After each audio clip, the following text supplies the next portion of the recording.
Hello friends, welcome to the success Kendra. Friends, आप सभी को गुड इवनिंग। और सबसे पहले तो आप सेशन को एक बार लाइक कर दीजिए और इसका लिंक किसी भी एक ग्रुप में जहाँ कहीं भी आप हैं, चाहे वह टेलीग्राम ग्रुप हो, फेसबुक ग्रुप हो या फिर व्हाट्सएप ग्रुप हो, वहाँ पर जल्दी से शेयर कर दीजिए। देखिए फ्रेंड्स, आज का जो सेशन है बड़ा ही इम्पॉर्टेंट सेशन है। आज के इस सेशन में हम लोग बिहार पुलिस कांस्टेबल का जो एग्ज़ाम 1, 7 और 15 अक्टूबर 2023 को लिया जाएगा, उसके लिए हम लोग वर्ष 2023 के इम्पॉर्टेंट करंट अफेयर्स को कवर करेंगे। और करंट अफेयर्स का यानी कि बिहार पुलिस के लिए करंट अफेयर्स का आज हमारा यह पार्ट 2 है।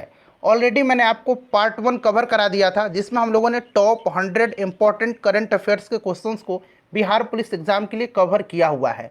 तो जिन लोगों ने पार्ट 1 नहीं देखा है, पहले वो लोग पार्ट 1 देख लीजिएगा, या फिर पहले पार्ट 2 ही देख लीजिए। जब सेशन पार्ट 2 का समाप्त हो जाएगा तो पार्ट 1 भी ज़रूर देख लीजिएगा। फ्रेंड्स, अगर आप चैनल पर पहली बार विजिट कर रहे हैं तो चैनल को सब्सक्राइब कर लीजिए और ये जो बगल में बेल आइकन है, घंटी का निशान है, इसको ज़रूर दबा लीजिएगा, ताकि जब भी बिहार पुलिस कांस्टेबल भर्ती 2023 से संबंधित कोई भी इंपॉर्टेंट वीडियो अपलोड किया जाए तो उसका नोटिफिकेशन सबसे पहले आपके पास पहुंच जाए। तो चलिए सेशन आज का स्टार्ट करते हैं। फ्रेंड्स, आप सभी से मैं एक बार फिर से रिक्वेस्ट कर रहा हूं कि सेशन को जल्दी से लाइक कर दीजिए, ताकि सेशन हम लोग स्टार्ट करें। सभी लोग एक बार सेशन को लाइक कर देंगे। चलिए स्टार्ट करते हैं आज का सेशन। फ्रेंड्स, आज के सेशन का पहला प्रश्न पढ़ेंगे, यानी कि Bihar police current affairs 2023 part 2 का पहला प्रश्न है कि देश का पहला डिजिटल साइंस पार्क कहाँ खोला जाएगा।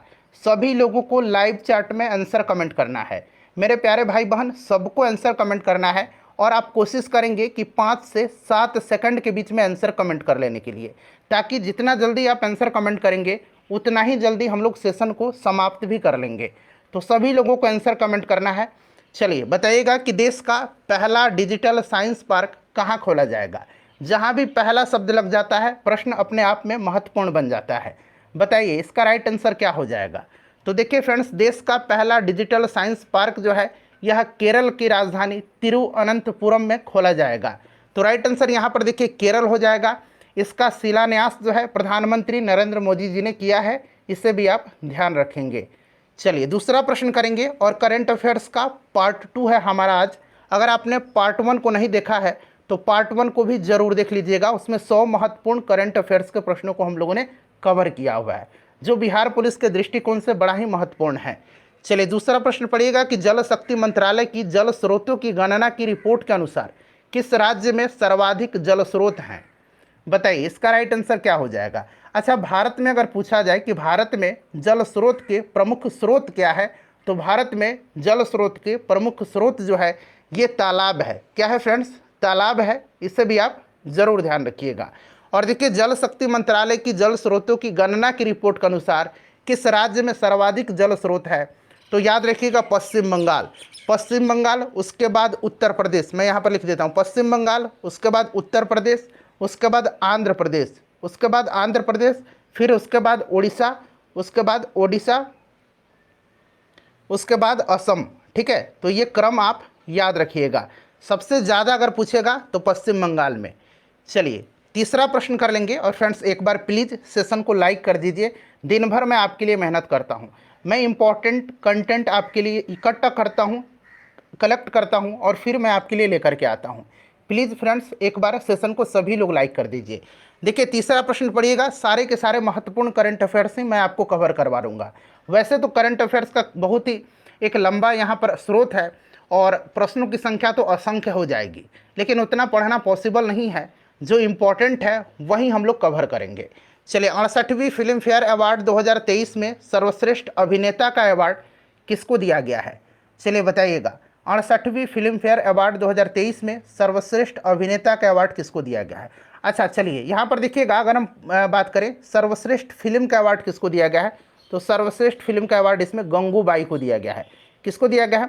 गंगूबाई को दिया गया है। अच्छा, इसमें जो है 68वीं फिल्म फेयर अवार्ड 2023 में लाइफ टाइम अचीवमेंट अवार्ड किसको दिया गया है?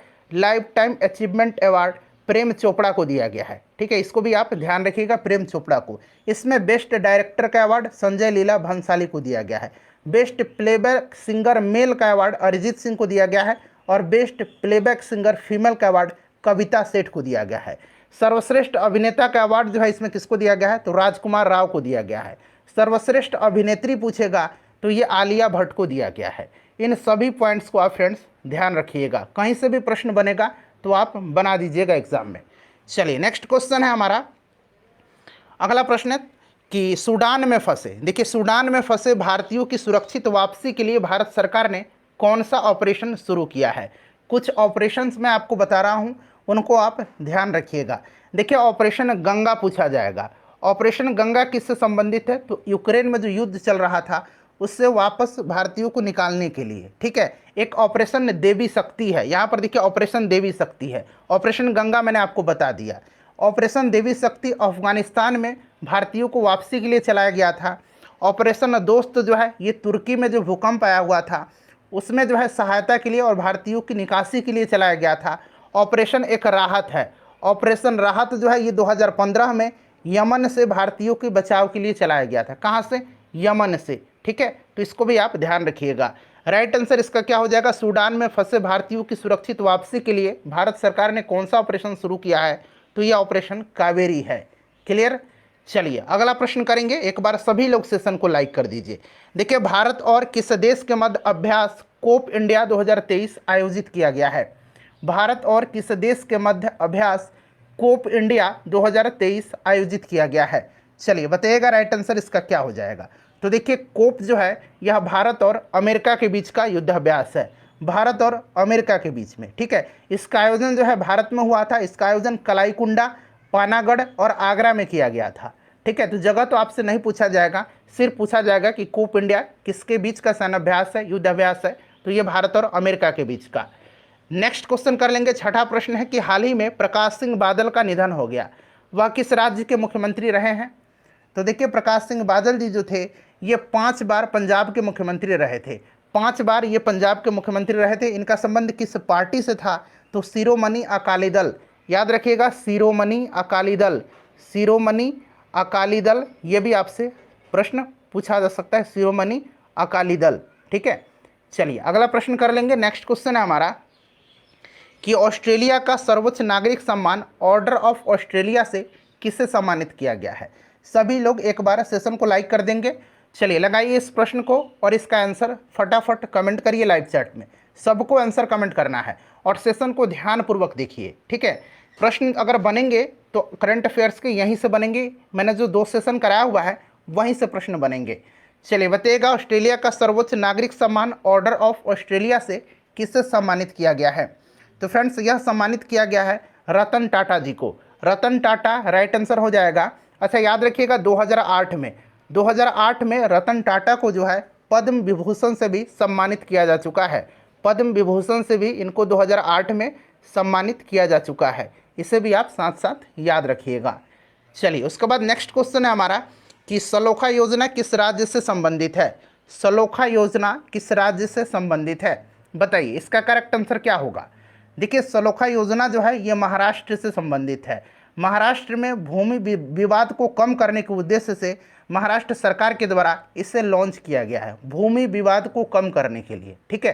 तो महाराष्ट्र इसका राइट आंसर हो जाएगा। चलिए क्वेश्चन नंबर 9 कर लेंगे। क्वेश्चन नंबर 9 है कि हाल ही में किस राज्य की मिर्चा चावल को जीआई टैग प्रदान किया गया है। मोस्ट वीवीआई क्वेश्चन है। चलिए बताइएगा, सभी लोग इसका आंसर कमेंट करेंगे और जो लोग जानते हैं इसका आंसर वो लोग जिला भी कमेंट कर देंगे कि किस जिला का यह मिर्चा चावल है। तो देखिए ये मिर्चा चावल जो है ये बिहार का प्रोडक्ट है जिसको कि जीआई टैग दिया गया है और बिहार के पश्चिम चंपारण जिला का, पश्चिम चंपारण जिला याद रखिएगा, ठीक है। मिथिला मखाना को भी जीआई टैग दिया जा चुका है, इसको भी आप साथ साथ ध्यान रखेंगे। चलिए क्वेश्चन नंबर 10 कर लेंगे कि स्मोक एंड एसेज, यहाँ में देखिए smoke and ashes a writer's journey through opium's hidden histories. Smoke and ashes a writer's journey through opium's hidden histories नामक पुस्तक जो है किसके द्वारा लिखी गई है। यह पुस्तक लिखा किसने, आपको इतना ही याद रखना है, स्मोक एंड एसेज, ठीक है। इतना ही सही आप पकड़ लीजिएगा। तो यह पुस्तक जो लिखा है यह लिखा किसने है, तो अमिताभ घोष ने लिखा है। किसने लिखा है, अमिताभ घोष ने लिखा है। अच्छा अमिताभ घोष को जो है याद रखिएगा, अमिताभ घोष को 2018 में जो है ज्ञानपीठ पुरस्कार दिया गया था, 2018 में। तो साथ साथ ये भी आप ध्यान रखते चलिएगा। चलिए क्वेश्चन नंबर 11 कर लेंगे कि भारत के लिए कच्चे तेल का सबसे बड़ा आपूर्तिकर्ता कौन सा देश है? भारत के लिए कच्चे तेल का सबसे बड़ा आपूर्तिकर्ता इनमें से कौन सा देश है? चलिए बताइए राइट आंसर क्या हो जाएगा। देखिए भारत जो है यह दुनिया का तीसरा सबसे बड़ा तेल उपभोक्ता और तीसरा सबसे बड़ा तेल आयातक देश है। ठीक है, याद रखिएगा। और भारत के लिए कच्चे तेल का सबसे बड़ा आपूर्तिकर्ता जो देश है यह रसिया है, रूस है। रूस के बाद अगर बात करें तो रूस के बाद यूएसए है, उसके बाद इराक है। इराक तीसरे नंबर पर है। क्लियर, मतलब भारत को आपूर्तिकारक जो देश हैं ये मैं बता रहा हूँ, सबसे बड़ा रसिया, फिर यूएसए, फिर इराक। चलिए उसके बाद नेक्स्ट क्वेश्चन हमारा क्वेश्चन नंबर 12 है कि आईपीएल 2023 इंडियन प्रीमियर लीग 2023 का खिताब इनमें से किस टीम ने जीता है? अच्छा, आईपीएल 2023 जो था इसमें अगर हम बात करें ऑरेंज कैप विनर कौन था तो शुभमन गिल थे, और purple cap winner Mohammed Shami थे। अच्छा, आईपीएल की शुरुआत किस वर्ष हुई थी तो 2008 में हुई थी, और 2023 में आईपीएल जो है सीएसके ने 5वीं बार जीता है, चेन्नई सुपर किंग्स ने 5वीं बार जीता है, मुंबई इंडियंस ने भी आईपीएल का खिताब 5 बार जीता है। इसे भी आप साथ साथ याद रखिएगा। ठीक है, चलिए उसके बाद नेक्स्ट क्वेश्चन हमारा कि यहाँ पर देखिए आईफा इसको पढ़ते हैं। आईफा अवार्ड्स 2023 में बेस्ट फिल्म का अवार्ड किसे दिया गया? हिंदी में इसको पढ़ेंगे अंतर्राष्ट्रीय भारतीय फिल्म अकादमी पुरस्कार। ठीक है, आईफा इसको कहा जाता है, अंतर्राष्ट्रीय भारतीय फिल्म अकादमी पुरस्कार को। और पूछा गया इसमें बेस्ट फिल्म का अवार्ड, तो देखिए इसमें बेस्ट फिल्म का अवार्ड दिया गया है दृश्यम 2 को। दृश्यम 2 को दिया गया है। बेस्ट एक्टर का अवार्ड ऋतिक रोशन को दिया गया है। बेस्ट एक्ट्रेस यानी कि हीरोइन का अवार्ड, अभिनेत्री का अवार्ड आलिया भट्ट को दिया गया है। चलिए अगला प्रश्न कर लेंगे, क्वेश्चन नंबर 14। एक बार सभी लोग सेशन को लाइक कर दीजिए प्लीज़ फ्रेंड्स, एक बार लाइक कर दीजिए। चलिए, और आप में से बहुत सारे लोग ऐसे हैं बोलते हैं मैं बहुत बकवास करता हूँ। बताइए मैं क्या बकवास कर रहा हूँ? जो पॉइंट्स हैं उनको मैं डिस्कस कराता हूँ और कुछ नहीं। आपको नहीं पसंद है बेशक आप फ्री हैं, आप दूसरे चैनल पर चले जाइए। चलिए, नई संसद भवन का वास्तुकार कौन है? नई संसद भवन का वास्तुकार कौन है? अच्छा, नई संसद भवन जो है अगर पूछा जाए कि नई संसद भवन का आकार कैसा है तो त्रिकोणीय है। कैसा है? त्रिकोणीय इसका आकार है, और इसके निर्माण का जिम्मा टाटा प्रोजेक्ट के पास था। किसके पास था? टाटा प्रोजेक्ट के पास था। और इसके वास्तुकार कौन है तो बिमल पटेल हैं। ठीक है फ्रेंड्स, याद रखिएगा। चलिए उसके बाद नेक्स्ट क्वेश्चन हमारा क्वेश्चन नंबर 15 कि इनमें से किसे, यहाँ किसे बना लीजिए, किसे हाल ही में 57वां ज्ञानपीठ पुरस्कार दिया गया? अच्छा, 56वां और 57वां दोनों की घोषणा एक ही बार की गई थी। बताइए, देखिए 56वां जो है अंतर्राष्ट्रीय 56वां ज्ञानपीठ पुरस्कार जो है यह किसको दिया गया है तो यह नीलमणि फुकन को दिया गया है 56वां। और यहाँ पर देखिए 57वां पूछा गया है तो 57वां गोवा के लेखक दामोदर मौजे को दिया गया है, दामोदर मौजे को। अच्छा, ये पहली बार ज्ञानपीठ पुरस्कार किसको दिया गया था तो जी शंकर कुरूप को दिया गया था। और पहली महिला कौन है जिनको ज्ञानपीठ पुरस्कार दिया गया था तो पहली महिला आशा पूर्णा देवी हैं, आशा पूर्णा देवी हैं। क्लियर। चलिए उसके बाद क्वेश्चन नंबर 16 करेंगे। क्वेश्चन नंबर 16 है कि निम्न में से किस पुस्तक के लिए अंतर्राष्ट्रीय बुकर पुरस्कार 2023 प्रदान किया गया है? अच्छा, अंतर्राष्ट्रीय बुकर पुरस्कार 2023 किसको दिया गया है? जरा एक बार आप नाम कमेंट कर दीजिए और वे किस देश के हैं, साथ साथ ये भी कमेंट कर दीजिए। जल्दी से मैं इंतजार कर रहा हूँ, सभी लोग एक बार कमेंट करेंगे कि अंतर्राष्ट्रीय बुकर पुरस्कार 2023 किसको दिया गया है। 2022 में भारत की गीतांजलि श्री को दिया गया था। 2023 में जो है बुल्गारिया की लेखक हैं, इनका नाम क्या है तो इनका नाम जॉर्जी गोस्पोंदिनो है। जॉर्जी, यहाँ मैं लिखने का प्रयास करता हूँ, जॉर्जी गोस्पोंदिनो को दिया गया है। ठीक है, याद रखिएगा ये नाम, ये बुल्गारिया के हैं। ठीक है, और इनकी जो उपन्यास है, इनका जो पुस्तक है टाइम शेल्टर, इन्हीं के लिए इनको दिया गया है। अच्छा, ये टाइम शेल्टर का जो है, टाइम शेल्टर का इस नोवेल का अनुवाद किसने किया था तो ये किया था एंजेला रोडेल ने, एंजेला रोडेल ने इसका अनुवाद किया था।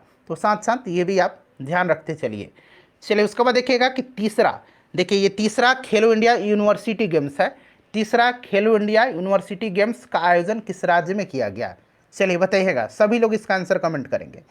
देखिए तीसरा खेलो इंडिया यूनिवर्सिटी गेम्स का आयोजन जो है ये उत्तर प्रदेश में किया गया था। इसका अगर शुभंकर पूछेगा तो इसके शुभंकर का नाम क्या है तो इसका शुभंकर जो है वो उसका नाम जीतू है।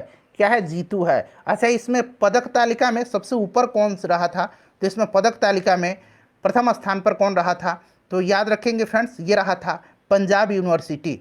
पंजाब यूनिवर्सिटी ने टोटल 69 मेडल जीते थे और पदक तालिका में पहला स्थान पर रहा था। आयोजन उत्तर प्रदेश में किया गया था।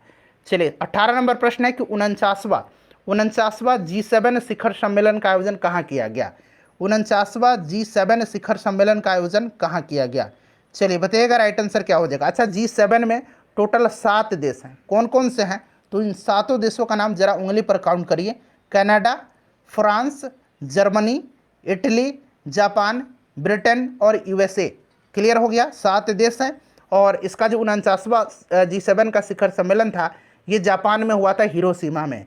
अगर आपसे 50वां पूछेगा, 50वां कहाँ पर होगा, 50वां 2024 में होगा, कहाँ पर, तो इटली में 50वां होगा। ठीक है, याद रखिएगा। चलिए 19 नंबर प्रश्न है कि प्रधानमंत्री नरेंद्र मोदी जी ने लिटिल इंडिया गेटवे की आधारशिला किस देश में रखी है। लिटिल इंडिया गेटवे की आधारशिला प्रधानमंत्री मोदी जी ने किस देश में रखी है, चलिए बताइएगा इसका राइट आंसर क्या हो जाएगा। तो फ्रेंड्स, इसकी आधारशिला जो है ऑस्ट्रेलिया में रखा है, ऑस्ट्रेलिया के सिडनी में। और सिडनी में कहाँ पे, तो सिडनी में हैरिस पार्क में। ठीक है, सिडनी ऑस्ट्रेलिया राइट आंसर हो जाएगा इसका। चलिए नेक्स्ट क्वेश्चन है 20 नंबर प्रश्न कि क्वाड शिखर सम्मेलन 2024 की मेजबानी कौन सा देश करेगा। अच्छा, ये जो फ्रेंड्स क्वाड है इसमें टोटल 4 देश सदस्य हैं, कौन कौन से देश हैं, तो ये चारों देशों का नाम यहाँ पर दिया गया है। ठीक है, भारत, ऑस्ट्रेलिया, जापान और अमेरिका। और 2024 का जो क्वाड का शिखर सम्मेलन होगा इसकी मेजबानी कौन सा देश करेगा, तो अपना प्यारा भारत करेगा। Option number B right answer इसका हो जाएगा। चलिए G20 का भी सम्मेलन भारत ने ही किया था, शिखर सम्मेलन, याद रखिएगा। चलिए उसके बाद देखिए, हाल ही में प्रधानमंत्री नरेंद्र मोदी को किस देश ने अपने सर्वोच्च पुरस्कार companion of the Order of लोगोहू, companion of the Order of लोगोहू से सम्मानित किया है। बताइए किस देश ने अपने सर्वोच्च पुरस्कार companion of the Order of लोगोहू से सम्मानित किया है। तो फ्रेंड्स देखिए, प्रश्न इस तरह से भी पूछा जा सकता है। पहले देश का नाम जान लीजिए, ये कौन सा देश है, तो ये पापुआ न्यू गिनी है, पापुआ न्यू गिनी है। अच्छा, पूछेगा कि किस देश ने नरेंद्र मोदी जी को, ये तो ये प्रश्न बन गया। दूसरा बनेगा, इस तरह से बनेगा कि पापुआ न्यू गिनी के सर्वोच्च पुरस्कार companion of the Order of लोगोहू से किसे सम्मानित किया गया है, तो नरेंद्र मोदी जी को। ठीक है, याद रखिएगा। देखिए एक और अवार्ड इनको दिया गया है, companion of the Order of Fiji. ठीक है, लोगोहू यहाँ हटा दीजिए, companion of the Order of Fiji, ये फिजी का है। ठीक है, ये भी प्रधानमंत्री मोदी जी को ही दिया गया है। चलिए नेक्स्ट क्वेश्चन करेंगे, क्वेश्चन नंबर 22 है कि चर्चा में रहा एरावत क्या है। एरावत क्या है, तो देखिए एरावत जो है यह क्या है, एक बार सभी लोग इसका आंसर कमेंट कर दीजिए। जो लोग जानते हैं, जो लोग नहीं जानते हैं वो लोग भी कमेंट करिए। देखिए गलती करिएगा फिर सीखिएगा, तो सीखना, जो आप सीखेंगे गलती करके लंबे समय तक याद रहता है। एरावत जो है यह एक सुपर कंप्यूटर है, यह भारत का सुपर कंप्यूटर है। और इसको विकसित किसने किया है, तो इसको विकसित किया है centre for development of advanced computing Pune के द्वारा। ठीक है, और यह भारत का सबसे फास्ट, सबसे तेज सुपर कंप्यूटर है। ठीक है, कौन, तो फ्रेंड्स एरावत। और दुनिया का सबसे तेज सुपर कंप्यूटर पूछेगा तो ये फ्रंटियर है, फ्रंटियर। ठीक है, फ्रंटियर है, फ्रंटियर दुनिया का सबसे तेज सुपर कंप्यूटर। तो ये आपका सुपर कंप्यूटर है। चलिए उसके बाद देखिएगा कि the golden years the many joys of living a good long life, ये पुस्तक किसके द्वारा लिखी गई है। The golden years the many joys of living a good long life, यह पुस्तक किसने लिखी है, बताइए। यह पुस्तक लिखा है किसने, तो इस पुस्तक को लिखा है रस्किन बॉन्ड ने। किसने, रस्किन बॉन्ड ने लिखा है। याद रखिएगा, रस्किन बॉन्ड की पुस्तकें पूछी जाती हैं। चलिए उसके बाद देखिएगा 24 नंबर कि हाल ही में, और देखिए फ्रेंड्स 14 मई 2023 को अभी हाल ही में CSBC ने जो है बिहार मद्य निषेध का पेपर लिया था। 10th लेवल पर ही मद्य निषेध का भी एग्जाम होता है। कल ही मैंने ये क्वेश्चन पेपर कराया हुआ था, वहाँ पर जा कर के देखिए कि कितना करंट अफेयर्स का प्रश्न पूछा गया है, कितना साइंस का पूछा गया है, कितना गणित का पूछा गया है, कितना हिंदी, कितना अंग्रेजी का प्रश्न पूछा गया है। देख लीजिएगा, कल ही मैंने वीडियो अपलोड किया है। चलिए देखिएगा कि हाल ही में किस देश के द्वारा इच्छा मृत्यु को कानूनी मान्यता प्रदान की गई है। हाल ही में किया गया है। वैसे अगर प्रश्न बनेगा कि किस देश ने सबसे पहले इच्छा मृत्यु को कानूनी मान्यता प्रदान किया था, तो सबसे पहले जो है नीदरलैंड ने किया था। लेकिन अभी हाल ही में किस देश ने इच्छा मृत्यु को कानूनी मान्यता प्रदान की है, तो फ्रेंड्स यह देश जो है यह पुर्तगाल है। कौन से देश है, यह पुर्तगाल है।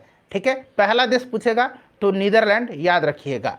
चलिए 25 नंबर प्रश्न है कि थाईलैंड पैरा बैडमिंटन टूर्नामेंट में भारतीय पैरा खिलाड़ी ने 2 स्वर्ण पदक जीता है। उनका नाम पूछा गया कि किस भारतीय पैरा खिलाड़ी ने 2 गोल्ड मेडल जीता है। चलिए बताइएगा, थाईलैंड पैरा बैडमिंटन टूर्नामेंट में तो फ्रेंड्स ये जीता है प्रमोद भगत ने। प्रमोद भगत जो हैं ये पैरा बैडमिंटन के खिलाड़ी हैं, याद रखिएगा। इन्होंने थाईलैंड में पैरा बैडमिंटन टूर्नामेंट में 2 स्वर्ण पदक जीता है। चलिए सितवे पोर्ट किस देश में स्थित है? अच्छा, ईरान में एक पोर्ट है, ईरान में। ठीक है, ईरान में है, जरा उसका नाम बताइए तो। ईरान में कौन सा बंदरगाह है? चाबहार बंदरगाह है। ठीक है, और ये सितवे पोर्ट है। सितवे पोर्ट किस, यहाँ अंग्रेजी में भी मैंने लिख दिया है, किस देश में स्थित है, ये भी प्रश्न बन सकता है। तो देखिए सितवे जो है ये कहाँ पर है फ्रेंड्स, जल्दी से आंसर कमेंट कर दीजिए। ये म्यांमार में है। कहाँ पर है? म्यांमार में है सितवे पोर्ट, सितवे बंदरगाह। चलिए उसके बाद देखिएगा कि एशियन वेट लिफ्टिंग चैंपियनशिप में, देखिए एशियन वेट लिफ्टिंग चैंपियनशिप 2023 में भारत की वेट लिफ्टर विंध्या रानी देवी ने कौन सा पदक जीता है? देखिए एशियन वेट लिफ्टिंग चैंपियनशिप 2023 का आयोजन जो है साउथ कोरिया में किया गया था। भारत ने इसमें 3 मेडल जीते थे और तीनों मेडल जो थे ये रजत पदक था। ठीक है, इसमें 2 रजत पदक जो है ये विंध्या रानी देवी ने जीता है। तो यहाँ पर देखिए रजत हो जाएगा। और एक जो सिल्वर मेडल था वो जीता है जेरेमी लालरुंगा ने। ठीक है, जेरेमी लालरुंगा ने। ठीक है, तो इनका भी नाम याद रखिएगा। 2 जीता है विंध्या रानी देवी ने और 1 जीता है जेरेमी लालरुंगा ने। चलिए अगला प्रश्न करेंगे। नेक्स्ट क्वेश्चन हमारे कि भारतीय वायुसेना विरासत केंद्र का शुभारंभ कहाँ किया गया है? भारतीय वायुसेना विरासत केंद्र का शुभारंभ कहाँ पर किया गया है? चलिए सभी लोग इसका आंसर कमेंट कर देंगे, बता दीजिए राइट आंसर। तो देखिए ये कहाँ पर किया गया है भारतीय वायुसेना विरासत केंद्र का शुभारंभ? तो ये चंडीगढ़ में किया गया है। कहाँ पर? चंडीगढ़ में किया गया है।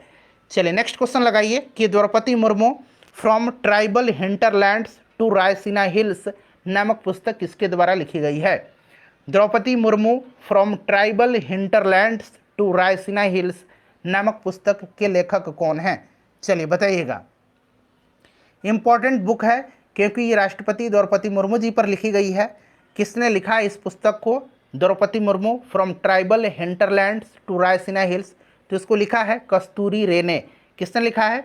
कस्तूरी रे ने लिखा है, ध्यान रखिएगा। चलिए उसके बाद नेक्स्ट क्वेश्चन हमारा कि Laureus world sports man of the year 2023 किसे चुना गया है?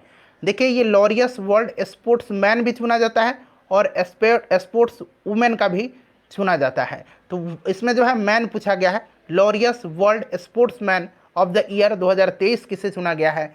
तो ये चुना गया है अर्जेंटीना के स्टार फुटबॉलर लियोनल मेसी को। लियोनल मेसी राइट आंसर हो जाएगा। अगर वुमेन पूछेगा कि Laureus world sports women of the year किसको चुना गया है, तो याद रखेंगे ये किसको चुना गया है? तो ये चुना गया है सेली एन फ्रेजर को।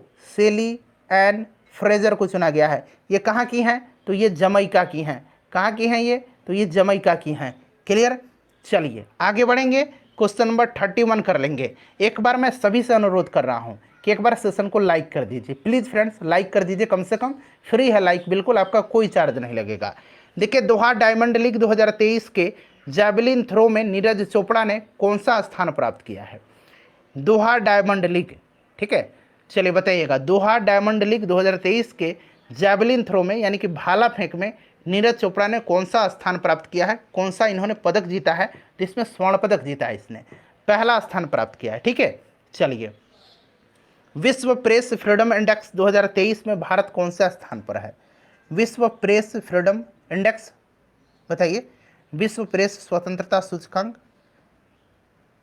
बताइए, राइट आंसर क्या हो जाएगा? रिपोर्टर्स विदाउट बॉर्डर के द्वारा जारी किया जाता है और इसमें भारत का स्थान पूछ रहा है, तो भारत का स्थान 161वां है 2023 में। 2022 में अगर पूछ लिया जाए तो 2022 में भारत का स्थान 150वां था और 11 अंक जो है इसमें भारत नीचे आ गया है इस साल। और पहले स्थान पर इसमें 2023 में अगर बात करें तो नॉर्वे है। ठीक है, नॉर्वे है, याद रखिएगा। और भारत 161वें नंबर पर है। चलिए उसके बाद देखिएगा किस भारतीय को ब्रिटेन का member of the Order of the British Empire सम्मान प्रदान किया गया है? Member of the Order of the British Empire का अवार्ड प्रदान किया गया है। चलिए बताइएगा राइट आंसर क्या हो जाएगा? तो ये दिया गया है member of the Order of the British Empire का अवार्ड, ये दिया गया है doctor M N Nand Kumar को, doctor M N Nand Kumar को। चलिए 34 नंबर करिए कि यूरोप में चैलेंजर टूर एकल खिताब जीतने वाले पहले भारतीय खिलाड़ी कौन बने हैं। यूरोप में चैलेंजर टूर एकल खिताब जीतने वाले पहले भारतीय खिलाड़ी कौन बने हैं। तो फ्रेंड्स ये खिलाड़ी कौन बन गए हैं, तो ये खिलाड़ी बन गए हैं सुमित नागल, सुमित नागल बन गया है यूरोप में चैलेंजर टूर एकल खिताब जीतने वाले पहले भारतीय। चलिए नेक्स्ट क्वेश्चन है 35 नंबर कि पहली महिला कबड्डी लीग, यानी कि ये पहली है इसीलिए इंपॉर्टेंट है, ठीक है, वर्ल्ड वुमेन कबड्डी लीग है ये, ठीक है, इसका खिताब किसने जीता है बताइएगा। अच्छा अगर पूछा जाए कि इसका आयोजन कहाँ पर हुआ था, तो इसका आयोजन जो है दुबई में हुआ था, और ये जीता है किसने, तो ये कोलकाता ने जीता, उमा कोलकाता ने, ठीक है फ्रेंड्स ध्यान रखिएगा। 36 नंबर क्वेश्चन है हमारा कि हाल ही में जारी की गई विश्व प्रतिस्पर्धात्मकता सूचकांक 2023 में भारत को कौन सा स्थान प्राप्त हुआ है। भारत को इसमें कौन सा स्थान प्राप्त हुआ है, तो याद रखिएगा फ्रेंड्स इसमें भारत को जो है 40वां स्थान प्राप्त हुआ है। ये जारी कौन करता है, तो ये IMD के द्वारा जारी किया जाता है, international institute for management development के द्वारा। भारत का स्थान इसमें 40वां है, प्रथम स्थान पर इसमें डेनमार्क है। कौन सा कंट्री है पहले स्थान पर, तो पहले स्थान पर इसमें डेनमार्क है, ठीक है। चलिए नेक्स्ट क्वेश्चन है 37 नंबर कि हाल ही में मिस्र का सर्वोच्च सम्मान order of the Nile, order of the Nile, ठीक है, ऑर्डर ऑफ द नाइल से किससे सम्मानित किया गया है। हाल ही में मिस्र का सर्वोच्च सम्मान ऑर्डर ऑफ द नाइल से किससे सम्मानित किया गया है, तो ये अवार्ड जो है मिस्र के राष्ट्रपति अब्देल फतेह अल सीसी जी के द्वारा दिया गया था भारत के प्रधानमंत्री नरेंद्र मोदी जी को। मिस्र के राष्ट्रपति अब्देल फतेह अल सीसी 74वें गणतंत्र दिवस के मुख्य अतिथि थे 2023 में, साथ साथ इससे भी आप ध्यान रखिएगा। चलिए और ये award order of the Nile award पाने वाले नरेंद्र मोदी जी पहले भारतीय बन गए हैं। नेक्स्ट क्वेश्चन कर लेंगे कि हाल ही में हेमिस मठ महोत्सव का आयोजन किस राज्य में किया गया, किस राज्य या केंद्र शासित प्रदेश ही कहिए, कहाँ पर किया गया हेमिस मठ महोत्सव का आयोजन। तो फ्रेंड्स ये कहाँ पर किया गया, तो ये लद्दाख में किया गया, लद्दाख में, ठीक है। चलिए उसके बाद 39 नंबर है कि एशियाई कबड्डी चैंपियनशिप 2023 का खिताब किसने जीता है। एशियाई कबड्डी चैंपियनशिप या एशियन कबड्डी कहिए, एशियन कबड्डी, अंग्रेजी में एशियन कबड्डी, ठीक है, एशियन कबड्डी चैंपियनशिप 2023 का खिताब जो है किसने जीता है। तो देखिए इसका खिताब जो है यह भारत ने जीता है 8वीं बार, भारत ने 8वीं बार जीता है ईरान को हरा करके, भारत ने 8वीं बार जीता है ईरान को हरा करके, भारत ने 8वीं बार जीता है, ठीक है। चलिए 40 नंबर प्रश्न कर लेंगे कि state of India environment report 2023 के अनुसार पर्यावरण के मामले में प्रथम स्थान पर कौन सा राज्य है। देखिए इसके साथ 4 जो है अवार्ड दिया गया था, मतलब 4 रैंकिंग प्रसारित की गई थी। एक तो आपका पर्यावरण के क्षेत्र में, पर्यावरण के मामले में, दूसरा दिया गया था कृषि के क्षेत्र में, कृषि के क्षेत्र में, तीसरा दिया गया था स्वास्थ्य के क्षेत्र में, चौथा दिया गया था आधारभूत संरचना और मानव विकास के क्षेत्र में, आधारभूत संरचना और मानव विकास के क्षेत्र में। तो मैं चारों यहाँ पर आपको डिस्कस करा देता हूँ। State of India environment report 2023 के अनुसार पर्यावरण मामले में प्रथम स्थान पर कौन सा राज्य है, तो ये तेलंगाना है। कृषि क्षेत्र में पूछेगा तो मध्य प्रदेश है, स्वास्थ्य क्षेत्र में पूछेगा तो दिल्ली है, और आधारभूत संरचना और मानव विकास के क्षेत्र में पूछेगा तो गुजरात है, ठीक है। चलिए उसके बाद 41 नंबर क्वेश्चन है कि हाल ही में किस राज्य की इसाद आम को GI टैग प्रदान किया गया है। ये आम कहाँ की है, इसाद आम जिसको GI टैग दिया गया है, तो ये आम जो है यह आम कर्नाटक का है। कहाँ का है, कर्नाटक का है, ठीक है। चलिए उसके बाद 42 नंबर करेंगे कि हाल ही में ट्रॉपिकल चक्रवात भी चक्रवात यहाँ हटा दीजिए, हाल ही में ट्रॉपिकल चक्रवात उष्णकटिबंधीय चक्रवात बिपरजॉय का प्रभाव भारत के पश्चिमी तट पर देखने को मिला था। इस चक्रवात का नाम किस देश के द्वारा दिया गया था, इसका नामकरण कौन सा देश किया है बिपरजॉय का। तो देखिए एक बिपरजॉय है और एक मोका है, या मोचा कहिए, मोका ही पढ़ेंगे इसको। तो ये 2 तूफान है। मोका का नामकरण जो है यमन ने किया था, किसने किया था, यमन ने किया था, और बिपरजॉय का बांग्लादेश ने किया था, बिपरजॉय का बांग्लादेश ने किया था। चलिए उसके बाद नेक्स्ट क्वेश्चन है क्रिकेट एशिया कप 2023 का विजेता देश कौन सा है। क्रिकेट एशिया कप 2023 का बताइएगा। ये प्रश्न इंपॉर्टेंट है लेकिन अभी रिसेंटली है, तो हो सकता है ये प्रश्न नहीं पूछा जाए, लेकिन आपको याद रखना है। वैसे भी आपको याद ही होगा, आप लोग क्रिकेट के शौकीन हैं और दिन रात मोबाइल में आप क्रिकेट देखते भी रहते हैं, पढ़ाई कम करते हैं, क्रिकेट ज़्यादा देखते हैं। तो ये भारत ने श्रीलंका को हरा करके जीता। चलिए उसके बाद नेक्स्ट क्वेश्चन कर लेंगे। और पीयूष चावला, पीयूष चावला करे, कुलदीप क्या नाम है उनका, मैं क्रिकेट कम देखता हूँ, ठीक है, कोई स्पिनर है कुलदीप करके नाम है उनका, उनको प्लेयर ऑफ द टूर्नामेंट का अवार्ड दिया गया। उनका नाम एक बार आप कमेंट कर दीजिएगा, ठीक है। चलिए 44 नंबर है कि एलिजाबेथ लॉन्गफोर्ड पुरस्कार 2023 से किसे सम्मानित किया गया है। एलिजाबेथ लॉन्गफोर्ड पुरस्कार 2023 से किसको सम्मानित किया गया है। तो फ्रेंड्स ये सम्मानित किसको किया गया है, रामचंद्र गुहा को। रामचंद्र गुहा को एलिजाबेथ लॉन्गफोर्ड पुरस्कार 2023 से सम्मानित किया गया है। चलिए अंडर 20 फीफा वर्ल्ड कप 2023 का खिताब किस देश ने जीता है। अंडर 20 फीफा वर्ल्ड कप 2023 का खिताब किस देश ने जीता है, बताइए कौन सा देश ने जीता है, इंपॉर्टेंट क्वेश्चन है। तो ये जीता है उरुग्वे ने। उरुग्वे ने इटली को हरा करके जीता है, ठीक है। चलिए उसके बाद देखिएगा कि आईसीसी वर्ल्ड टेस्ट चैंपियनशिप 2023 का खिताब किसने जीता है। आईसीसी वर्ल्ड टेस्ट चैंपियनशिप 2023 का खिताब किस देश ने जीता है। तो फ्रेंड्स देखिए इसमें विजेता जो है ऑस्ट्रेलिया था, ठीक है, ऑस्ट्रेलिया ने भारत को हरा करके जीता। ऑस्ट्रेलिया राइट आंसर हो जाएगा। और इसका आयोजन किया गया था इंग्लैंड के ओवल क्रिकेट ग्राउंड में, ठीक है। चलिए उसके बाद नेक्स्ट क्वेश्चन है हमारा कि हाल ही में चर्चा में रहा माउंट मायोन ज्वालामुखी किस देश में है। माउंट मायोन ज्वालामुखी जो है ये किस देश में है, चलिए बताइएगा। माउंट मायोन जो है यह किस देश में है। तो माउंट मायोन जो है यह फिलीपींस के लुजोन द्वीप पर है। फिलीपींस के लुजोन द्वीप, आप फिलीपींस सिर्फ याद रखिएगा। माउंट मायोन कहाँ पर है, तो ये फिलीपींस पे है, ठीक है। चलो उसके बाद देखिए निम्नलिखित में से किस राज्य को राष्ट्रीय जल पुरस्कार 2022 के सर्वश्रेष्ठ राज्य का पुरस्कार प्रदान किया गया है। मोस्ट वीवीआई क्वेश्चन है। चलिए यहाँ पर स्टार मार्क लगा दीजिए इस प्रश्न के आगे। अब प्रश्न सॉल्व करिए कि निम्नलिखित में से किस राज्य को राष्ट्रीय जल पुरस्कार 2023 के सर्वश्रेष्ठ राज्य का पुरस्कार प्रदान किया गया है। देखिए सर्वश्रेष्ठ राज्य, सर्वश्रेष्ठ जिला और सर्वश्रेष्ठ ग्राम पंचायत तीनों याद रखना आपको। सर्वश्रेष्ठ राज्य पूछा गया है तो मध्य प्रदेश हो जाएगा। वहीं अगर पूछता कि राष्ट्रीय जल पुरस्कार 2022 के तहत सर्वश्रेष्ठ जिला का अवार्ड किसको दिया गया है, तो जिला का पुरस्कार दिया गया है उड़ीसा के गंजम जिला को। उड़ीसा के गंजम जिला को, ठीक है। वहीं अगर पूछता ग्राम पंचायत, तो ग्राम पंचायत जगन्नाथपुरम, तेलंगाना का यह ग्राम पंचायत है जगन्नाथपुरम, ठीक है, याद रखिएगा। चलिए अगला प्रश्न करेंगे। नेक्स्ट क्वेश्चन है कि निम्नलिखित में से किसे गांधी शांति पुरस्कार 2021 से सम्मानित किया गया है। इस साल दिया गया है गांधी शांति पुरस्कार, और ये सम्मानित किया गया है किसको, तो गीता प्रेस गोरखपुर को दिया गया है, ठीक है। चलिए गांधी शांति पुरस्कार वर्ल्ड इकोनॉमिक फोरम द्वारा जारी ग्लोबल जेंडर गैप इंडेक्स 2023 में भारत की रैंक क्या है। वर्ल्ड इकोनॉमिक फोरम जारी करता है ग्लोबल जेंडर गैप इंडेक्स, ध्यान रखिएगा। भारत की रैंक 2023 में पूछा गया है कि भारत की रैंक क्या है। चलिए सभी लोग इसका आंसर कमेंट करिए। तो देखिए भारत का रैंक जो है इसमें 127वां है। 2022 में अगर पूछा जाता कि भारत का रैंक तो 135वां था, ठीक है फ्रेंड्स। चलिए तो भारत का रैंक 100 इसमें 27वां है 2023 में। प्रथम स्थान पर अगर पूछेगा कौन सा देश है, तो प्रथम स्थान पर जो है कौन सा देश है, तो याद रखिएगा प्रथम स्थान पर आइसलैंड है, ठीक है। चलिए नेक्स्ट क्वेश्चन है हमारा कि संयुक्त राष्ट्र महासभा के 78वें सत्र के अध्यक्ष के रूप में किसे चुना गया है, बताइएगा। संयुक्त राष्ट्र महासभा के 78वें सत्र के अध्यक्ष के लिए यह हर साल सत्र होता है, अब 79वें सत्र के लिए चुना जाएगा।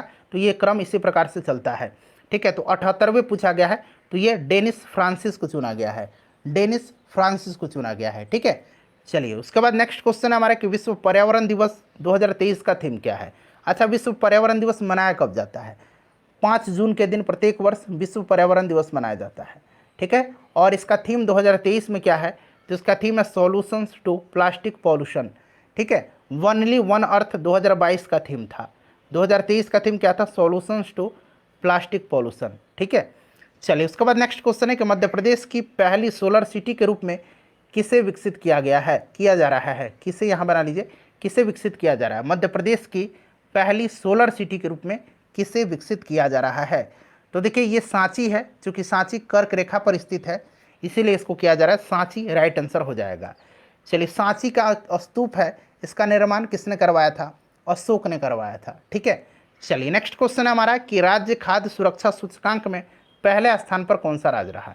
अब देखिए राज्य खाद्य सुरक्षा सूचकांक जो है ये 3 कैटेगरी में दिया जाता है। एक तो बड़े राज्यों में, जब इस तरह से प्रश्न पूछेगा कि पहले स्थान पर कौन था, तो समझिए कि बड़े राज्य के बारे में पूछ रहा है।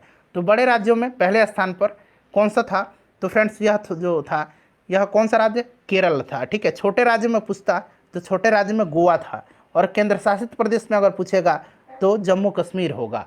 ठीक है, चलिए एक बार सेशन को लाइक कर दीजिए। 55 नंबर है कि सूरीनाम का सर्वोच्च नागरिक सम्मान grand order of the yellow star से किसे सम्मानित किया गया है।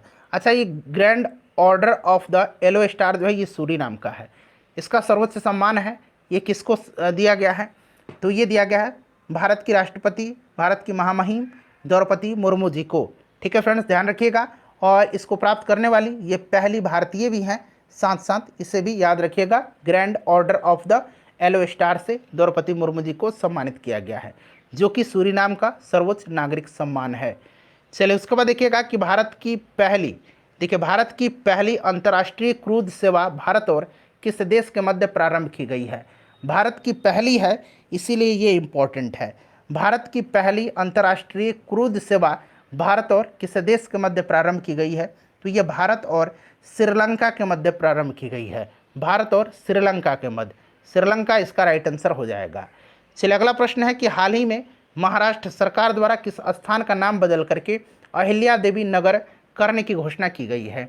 अच्छा, इससे पहले महाराष्ट्र सरकार ने औरंगाबाद का भी नाम बदला था। औरंगाबाद का नाम बदल करके क्या किया था, औरंगाबाद का नाम बदल करके किया था छत्रपति संभाजी नगर। ठीक है, और अब महाराष्ट्र में जो ये स्थान है जिसका नाम अहिल्या देवी नगर रखा गया है, ये आपका अहमदनगर है। अहमदनगर राइट आंसर हो जाएगा। देखिए, हाल ही में जारी बाघ जनगणना के आंकड़ों के अनुसार भारत में सर्वाधिक बाघ किस राज्य में पाए जाते हैं। इंपॉर्टेंट क्वेश्चन है, चलिए बताइएगा। आपने देखा कि अब तक हम लोगों ने सारे के सारे महत्वपूर्ण प्रश्न को ही कवर किया है। पार्ट 1 जरूर देख लीजिएगा, जिसमें 100 क्वेश्चन हम लोगों ने कवर किया हुआ है। चलिए बताइएगा कि हाल ही में जारी बाघ जनगणना के आंकड़ों के अनुसार भारत में सर्वाधिक बाघ किस राज्य में पाए जाते हैं, तो सर्वाधिक बाघ जो है ये मध्य प्रदेश में है। ठीक है, कहाँ पर, मध्य प्रदेश में। चलिए उसके बाद नेक्स्ट क्वेश्चन है कि महाराष्ट्र सरकार द्वारा किसे पहला उद्योग रत्न पुरस्कार प्रदान किया गया है। महाराष्ट्र सरकार का ये पहला उद्योग रत्न पुरस्कार है, इसीलिए महत्वपूर्ण है। ये किसको प्रदान किया गया है, तो ये रतन टाटा जी को। ठीक है, चलिए नेक्स्ट क्वेश्चन है 60 नंबर की चर्चा में रहा महादेई वन्य जीव अभयारण्य। ठीक है, महादेई वन्य जीव अभयारण्य किस राज्य में स्थित है। सुर्खियों में रहा था, तो प्रश्न हो सकता है पूछ लिया जाए, आपको तैयार करके जाना है। तो ये कहाँ पर है फ्रेंड्स, तो ये गोवा में है। कहाँ पर है, गोवा में है महादेई वन्यजीव अभयारण्य। चलिए, वैसे एक स्टैटिक जीके का भी एक क्वेश्चन आपका कवर हो गया। सैफ चैंपियनशिप 2023 का खिताब इनमें से किस टीम ने जीता है। सैफ चैंपियनशिप 2023 का खिताब फुटबॉल का है ये, और ये जीता है किसने, तो भारत ने। भारत ने 9वीं बार जीता है। ठीक है, बेंगलुरु में हुआ था, भारत ने कुवैत को हरा करके 9वीं बार सैफ चैंपियनशिप 2023 जीता है। ये क्वेश्चन महत्वपूर्ण है। चलिए उसके बाद देखिएगा कि ग्लोबल पीस इंडेक्स 2023 में भारत की रैंक क्या है। ग्लोबल पीस इंडेक्स, चलिए ये जारी करता है Institute for Economic and Peace. Institute for Economic and Peace के द्वारा जारी किया जाता है, और भारत का स्थान इसमें 126वां है, और प्रथम स्थान पर इसमें आइसलैंड है। क्लियर। चलिए नेक्स्ट क्वेश्चन है, थोड़ा सा जल्दी में मैं आपको कवर करवा दे रहा हूँ क्योंकि समय बहुत कम है आपके पास। अब देखिए, लुसाने डायमंड लीग टूर्नामेंट में नीरज चोपड़ा ने कौन सा स्थान प्राप्त किया है। अभी दोहा डायमंड लीग में पहला स्थान प्राप्त किया था, स्वर्ण पदक जीता था, और लुसाने डायमंड लीग में पूछा जा रहा है कि नीरज चोपड़ा ने जैवलिन थ्रो में, भाला फेंक में कौन सा स्थान प्राप्त किया है। तो दोनों में, ठीक है, दोहा डायमंड लीग में भी और लुसाने डायमंड लीग में भी पहला स्थान प्राप्त किया है। चलिए अगला प्रश्न है हमारा कि हाल ही में global Indian icon of the year award किस भारतीय खिलाड़ी को प्रदान किया गया है। Global Indian icon of the year award किस भारतीय खिलाड़ी को प्रदान किया गया है। चलिए बताइएगा, सभी लोग इसका एक बार आंसर कमेंट कर देंगे। इसका राइट आंसर क्या हो जाएगा। हाल ही में global Indian icon of the year award किस भारतीय खिलाड़ी को प्रदान किया गया है, तो ये मैरी कॉम को दिया गया है। मैरी कॉम राइट आंसर हो जाएगा। ध्यान रखिएगा, किस राज्य से बिलोंग करती हैं, तो मणिपुर से। चलिए नेक्स्ट क्वेश्चन है हमारा 65 नंबर की R21, ठीक है, मैट्रिक्स एम टीका किस बीमारी से संबंधित है। R21 मैट्रिक्स एम टीका वैक्सीन किस बीमारी से संबंधित है? तो यह किस बीमारी से संबंधित है? तो यह मलेरिया से संबंधित है। मलेरिया प्रोटोजुआ के कारण होता है, परजीवी के कारण होता है। इसका वाहक कौन मच्छर होता है? मादा एनाफिलीज मच्छर होता है। ठीक है, चलिए उसके बाद देखिए एशियाई एथलेटिक चैंपियनशिप 2023 में भारत पदक तालिका में कौन से स्थान पर रहा है? एशियाई एथलेटिक चैंपियनशिप 2023 में भारत जो है कौन सा स्थान पर रहा है? तो देखिए इसमें भारत ने टोटल 27 पदक जीता था। टोटल भारत ने 27 पदक जीता था, जिसमें से 6 स्वर्ण, 12 सिल्वर और 9 ब्रॉन्ज। तो 12 6 18 और 9 27 टोटल मेडल जीता था। इसका आयोजन थाईलैंड में हुआ था, बैंकॉक में, और भारत तीसरे स्थान पर रहा था। चलिए अगला प्रश्न है हमारा कि चर्चा में रहा वीर सावरकर इंटरनेशनल एयरपोर्ट कहाँ पर स्थित है?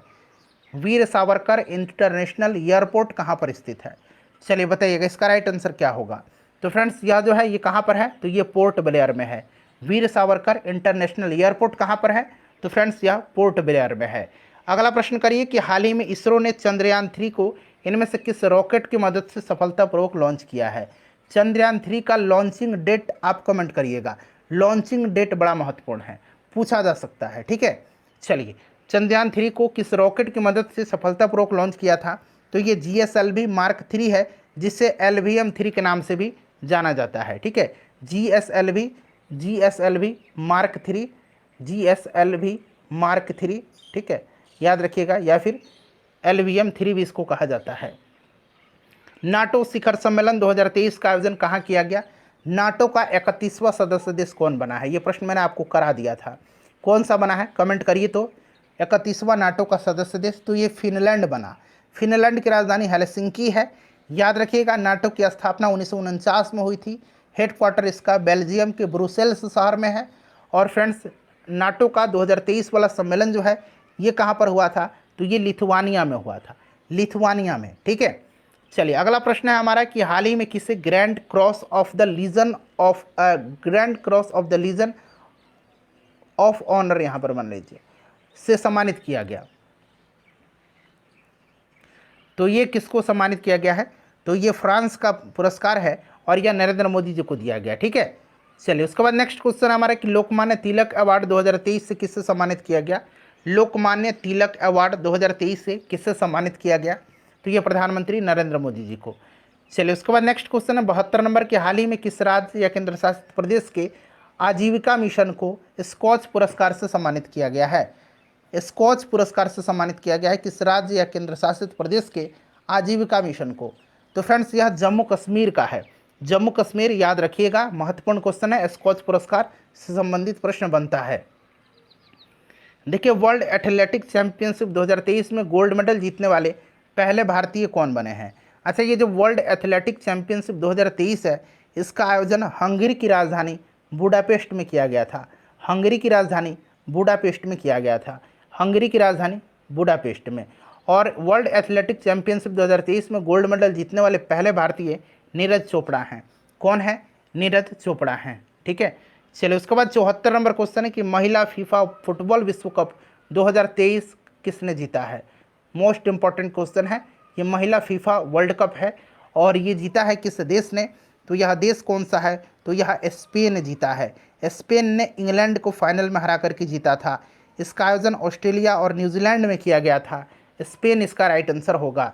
चलिए उसके बाद देखिएगा कि 15वें ब्रिक्स शिखर सम्मेलन 2023 का आयोजन किस देश में किया गया? 15वें ब्रिक्स शिखर सम्मेलन 2023 का आयोजन दक्षिण अफ्रीका में। कहाँ पर? दक्षिण अफ्रीका में। चलिए उसके बाद नेक्स्ट क्वेश्चन है 76 नंबर की राष्ट्रीय हरित प्राधिकरण, जिसको कि हम लोग NGT बोलते हैं, नेशनल ग्रीन ट्रिब्यूनल, इसके नए अध्यक्ष किसको नियुक्त किया गया है? NGT के नए अध्यक्ष कौन है? NGT की स्थापना 2010 में हुई थी। ठीक है फ्रेंड्स, और इसके नए अध्यक्ष बने हैं न्यायमूर्ति प्रकाश श्रीवास्तव, न्यायमूर्ति प्रकाश श्रीवास्तव। चलिए उसके बाद 77 नंबर है कि 77वां स्वतंत्रता दिवस की थीम क्या है? 77वां स्वतंत्रता दिवस की थीम क्या है? इसी साल मनाया गया है। राइट आंसर इसका क्या होगा? तो करेक्ट आंसर इसका हो जाएगा nation first always first, nation first always first. ठीक है, चलिए उसके बाद देखिए 78 नंबर प्रश्न है कि इसरो ने पहले सोलर मिशन का नाम क्या रखा है? इसरो ने अपना पहला सोलर मिशन जो है उसका नाम क्या रखा है? तो इसका नाम रखा है आदित्य L1, आदित्य L1। ठीक है, ध्यान रखिएगा, आदित्य L1। चलिए, 15 अगस्त 2023 को प्रधानमंत्री जी ने लाल किले के प्राचीर से कौन सी योजना की घोषणा किया था? कौन सी योजना का घोषणा किया था? तो यह योजना जो है यह विश्वकर्मा कौशल सम्मान योजना है।